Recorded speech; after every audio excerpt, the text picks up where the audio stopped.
আসসালামু আলাইকুম। কোকটেক বাংলার পক্ষ থেকে স্বাগতম। শিক্ষার্থী যে যেখান থেকে শুনছেন, নতুন আরেকটু ভিডিওতে স্বাগতম জানাচ্ছি। এসএসসি ভোকেশনাল ও দাখিল ভোকেশনাল 2025। 2025 সালে তোমরা যারা পরীক্ষায় অংশগ্রহণ করতে চাচ্ছ, তোমাদের জন্য পদার্থ বিজ্ঞানের আজকে এমন একটি সৃজনশীল আলোচনা করতে যাচ্ছি যে সৃজনশীলটা মোস্ট ইম্পর্টেন্ট মনে হতে যাচ্ছে এইচএসসি 2025 পরীক্ষার জন্য। শিক্ষার্থী যে সৃজনশীলটা আলোচনা করবো সেটা হচ্ছে আলোর প্রতিফলন। এই অধ্যায়ে তোমাদের বেসিক ক্লাস করেছি।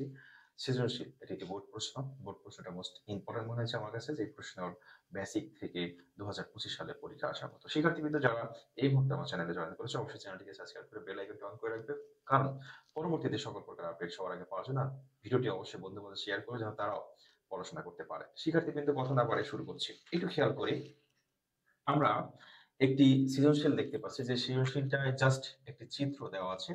এই চিত্র থেকে আমাদের এই চারটা প্রশ্ন অ্যান্সার করতে হবে, তাই না? তো সৃজনশীলটা হচ্ছে এরকম দেখতে পাচ্ছি যে একটি দর্পণ আছে। এই দর্পণটা হচ্ছে, আমরা যদি দেখি, এই দর্পণটা জাস্ট একটা অবতল দর্পণ। এই অবতল দর্পণের এখানে একটি আমরা দেখতে পাচ্ছি এফ হচ্ছে প্রধান ফোকাস। এরপর হচ্ছে এখানে একটা আমরা এই পিটা এখানে দিতে পারতাম মেরুতে, আর এটা আমরা এ দিতে পারতাম, কোনো সমস্যা নাই। তো এই এ বরাবর একটি আলোক রশ্মি প্রধান দর্পণের উপর প্রতিফলিত প্রধান ফোকাসে চলে গেছে, কারণ এটা প্রধান অক্ষের সমান্তরাল হয়ে আসছে। আরেকটি আমরা যদি দেখি যে কেন্দ্র দিয়ে এসে কেন্দ্র দিয়ে ফিরে যাচ্ছে, এরকম একটি চিত্র আমরা দেখতে পাচ্ছি।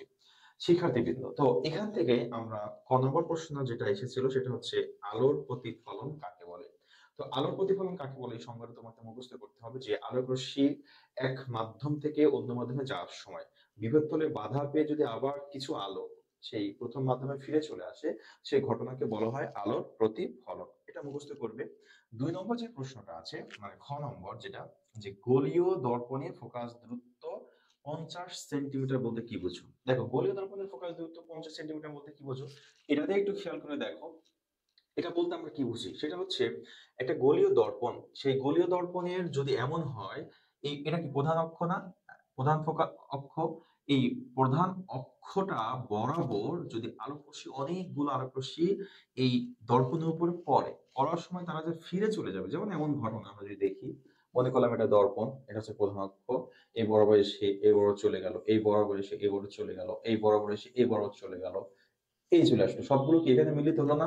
তাহলে এখানে যে মিলিত হলো সেটা হচ্ছে এই জায়গা থেকে, মেরু থেকে এই দূরত্বটাই হচ্ছে 50 সেন্টিমিটার। ওকে, তার মানে আমরা বলতে পারি যে একগুচ্ছ আলোক রশ্মি প্রধান অক্ষের সমান্তরালে দর্পণে প্রতিফলিত হয়ে ফিরে যাওয়ার সময় তারা যেখানে মিলিত হবে সেখান থেকে মেরুর দূরত্ব হচ্ছে 50 সেন্টিমিটার। আশা করি বুঝতে পেরেছ। এরপর গ নম্বর প্রশ্নটা একটু সমাধান করার চেষ্টা করছি, যে উদ্দীপকে উল্লেখিত দর্পণটির বক্রতার ব্যাসার্ধ নির্ণয় করো। তো উদ্দীপকে আমরা একটা চিত্র দেখতে পাচ্ছি যেখানে আহ, প্রধান ফোকাস দেওয়া আছে 50 সেন্টিমিটার।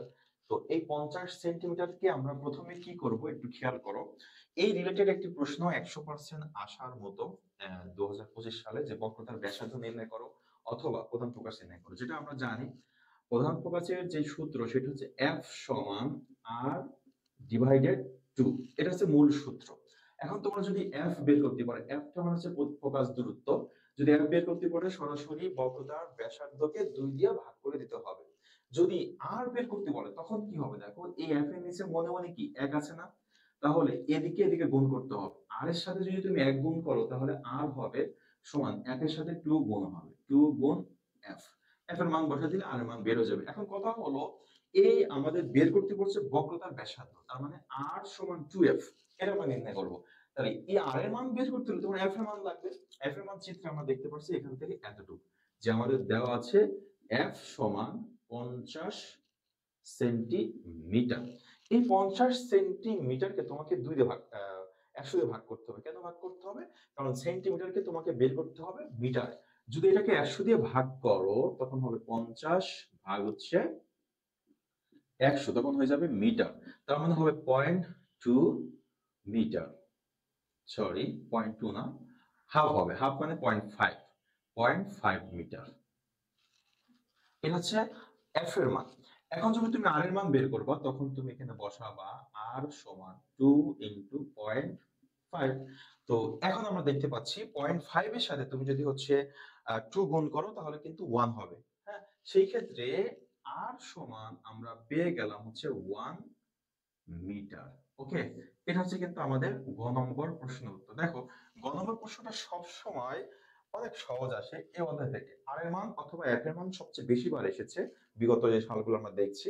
সেক্ষেত্রে তুমি আর এবং এফ এর মান বের করার জন্য এই সূত্রটা তোমাকে খুব ভালোভাবে মুখস্থ করতে হবে এবং সূত্র প্রয়োগটা তোমাকে শিখে নিতে হবে। যেভাবে শিখলাম এভাবে যদি তুমি মনে রাখতে পারো তাহলে এখান থেকে যেই অঙ্কই আসুক না কেন এফ এর মান বের করো অথবা আর এর মান বের করো, তুমি পারবা। এরপর আসো, তাহলে আমরা এটা ঘ নম্বর দেখব। ঘ নম্বর প্রশ্ন একটু খেয়াল করো, উদ্দীপকে উল্লেখিত দর্পণে মানে এই দর্পণে অসৎ বিম্ব পেতে হলে কি ব্যবস্থা গ্রহণ করতে হবে সেটা আমরা একটু খেয়াল করি। হ্যাঁ, উদ্দীপকে অসৎ বিম্ব যদি আমরা পেতে চাই, এটা দর্পণ দেখি, এটা অবতল দর্পণ। তো অবতল দর্পণ যদি আমি এদিক দিয়ে আঁকাই কোনো সমস্যা নেই, অবতল দর্পণ আঁকালাম, একটু খেয়াল করো। অবতল দর্পণের হচ্ছে যেদিকে বাঁকা মানে ভিতরের সাইডে ইয়ে হয়, রিফ্লেক্ট করে। সেক্ষেত্রে আমরা যদি একটু খেয়াল করো, এটা যদি মনে করি এফ প্রধান ফোকাস, অবতল দর্পণের যে ক্ষেত্রে যদি তুমি অসৎ না সৎ বিম্ব পেতে চাও তাহলে এই যে প্রধান ফোকাস আছে না, প্রধান ফোকাসের বাইরে, প্রধান ফোকাসের বাইরে তোমার বস্তু নিতে হবে। বস্তু লক্ষ্য বস্তু মানে তুমি এখানে নিতে পারো, এখানে নিতে পারো, এখানে নিতে পারো, তাহলে সেই বস্তুটা তুমি সৎ বিম্ব পাবা। যদি কি না প্রধান ফোকাস আর এই যে এখানে পি থাকে মেরু, এই মেরুর মাঝখান বরাবর যদি কোনো তুমি বিম্ব নাও মানে লক্ষ্য বস্তু নাও তাহলে সেটা হবে তোমার অসৎ। তাহলে একটু মনে রাখতে হবে কি, অবতল দর্পণের ক্ষেত্রে অসৎ বিম্ব যদি তুমি গঠন করতে চাও তাহলে লক্ষ্য বস্তু নিতে হবে প্রধান ফোকাস আর মেরুর মাঝামাঝি। আবারও বলছি, অবতল দর্পণের ক্ষেত্রে যদি সৎ বিম্ব গঠন করতে চাও তাহলে প্রধান ফোকাসের বাইরে নিতে হবে, এই বরাবর নিতে হবে।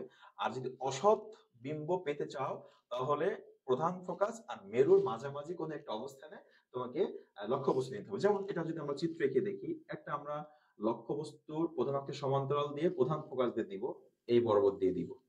আরেকটা কেন্দ্র দিয়ে এসে কেন্দ্রে চলে যাবে, তাহলে প্রধান ফোকাসের এদিকে কিন্তু কেন্দ্র হবে এই বরাবর। তাহলে কেন্দ্র দিয়ে তোমার এসে দেখা গেল এই পাশে এসে হুম মনে করো যে আমরা দেখি এখানে কেন্দ্র দিলাম এই বরাবর। তাহলে একটা আলো যদি কেন্দ্র দিয়ে যায় তাহলে কেন্দ্র দিয়ে আবার ফিরে চলে আসবে এরকম, তাই না? তাহলে সে যদি দেখা যাচ্ছে এদিকে আসলে দেখো কেন্দ্র দিয়ে এদিকে গেছে, এদিকে আসছে, তাহলে এদিকে কিন্তু আস্তে আস্তে দূরত্ব কিন্তু বাড়তেছে, বাড়বে।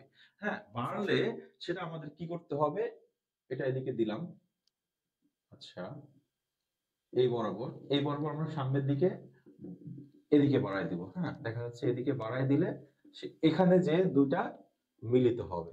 তার মানে যদি আমরা দেখি যে অবতল দর্পণ, তুমি যখন এটা কম্পাস দিয়ে আঁকবে একেবারে 100% মানে একটা ভালো চিত্র কিন্তু গঠন করতে পারবা। প্রধান ফোকাস আর মেরুর মাঝখানে লক্ষ্যবস্তু নিলে সেটা থেকে একটা ইয়ে হবে, প্রধান ফোকাস দিয়ে এটা চলে যাবে আর কেন্দ্র দিয়ে সে কেন্দ্র দিয়ে ফিরে গেলে এই দুটা যে প্রতিফলিত যে রশ্মিটা ফিরে আসলো বাধা পেয়ে সেটা এখানে মিলিত হচ্ছে না। এই জন্য আমরা পেছনের সাইডে এটা মিলিয়ে নিয়েছি। তো মিলিয়ে নিলে দেখা গেল এখান থেকে একটি বস্তুর আমরা লক্ষ্য বস্তুকে ওখানে বিম্ব আকারে দেখতে পারবো। কোনটা? সেটা দর্পণের পিছনে। দর্পণের পিছনে যখন হবে তখন সেটাকে আমরা বলবো অসৎ। ওকে, এক কথায় যেই বিম্বটা আমরা নিজের মতো করে মিলিত করে নিই সেটা হচ্ছে অসৎ বিম্ব, আর যদি সামনের দিকে মিলে যাইতো তাহলে সেটাকে আমরা বলতাম হচ্ছে সৎ বিম্ব। তাহলে মানে উদ্দীপকে যেহেতু অবতল দর্পণ, প্রশ্ন তোমার আসবে এভাবে, তুমি লিখবা উদ্দীপকের দর্পণটি হচ্ছে অবতল দর্পণ। অবতল দর্পণে অসৎ বিম্ব পেতে হলে লক্ষ্যবস্তু প্রধান ফোকাস ও মেরুর মাঝামাঝি নিতে হবে। তখন তুমি লিখবা যে লক্ষ্যবস্তু মেরু মাঝামাঝি নিলে এভাবে বিম্ব গঠন হলো, যেটা হচ্ছে আমরা দর্পণের পিছনে, এটা আমরা কি দিব হচ্ছে আয়। ওকে, এই আয়টাই হচ্ছে লক্ষ্যবস্তুর প্রতিবিম্ব গঠন হয়েছে, যেটা হচ্ছে নির্দিষ্ট যে অবতল দর্পণ ছিল যার পেছনে, সুতরাং হচ্ছে অসৎ বিম্ব গঠিত হয়েছে। তাই অসৎ বিম্ব পেতে হলে লক্ষ্যবস্তু রাখতে হবে প্রধান ফোকাস ও মেরুর মাঝে। ওকে, এই হচ্ছে ব্যবস্থা। শিক্ষার্থীবৃন্দ, যে সৃজনশীলটা আলোচনা করেছি এই সৃজনশীলটা বিগত 2013 সালে একটি প্রশ্ন এসেছিল। এবছর এই ধরনের প্রশ্ন আসার সম্ভাবনা খুবই বেশি, সেজন্য এই প্রশ্নটা খুব ভালোভাবে তোমাকে আয়ত্ত করতে হবে। এবং এখানে কিন্তু খ, গ, ঘ এই তিনটা প্রশ্নই কিন্তু বেসিক বোঝার জিনিস, এই জন্য আমি এই সৃজনশীলটা তোমাদের জন্য মোস্ট ইম্পর্টেন্ট মনে করেছি এবং বুঝিয়ে দিয়েছি। আশা করি বুঝতে পেরেছো। আর এই ধরনের সব যে সৃজনশীল গুলো আছে মোস্ট ইম্পোর্টেন্ট পরীক্ষা আসার মতো নিয়মিত তোমরা ক্লাস পাবে। আমি তোমাদেরকে বলেছিলাম জানুয়ারি মাস থেকে নিয়মিত তোমরা ক্লাস প্লাস সাজেশন প্লাস অন্যান্য সকল প্রকার আপডেট পেয়ে যাচ্ছ। শিক্ষার্থীবৃন্দ সবাই ভালো থাকবে, সুস্থ থাকবে, কবিটি বাংলার সাথেই থাকবে। আর ভিডিওটি যদি ভালো লেগে থাকে অবশ্যই একটি লাইক করবে, বন্ধুদের মাঝে শেয়ার করে দিবে। আল্লাহ হাফেজ।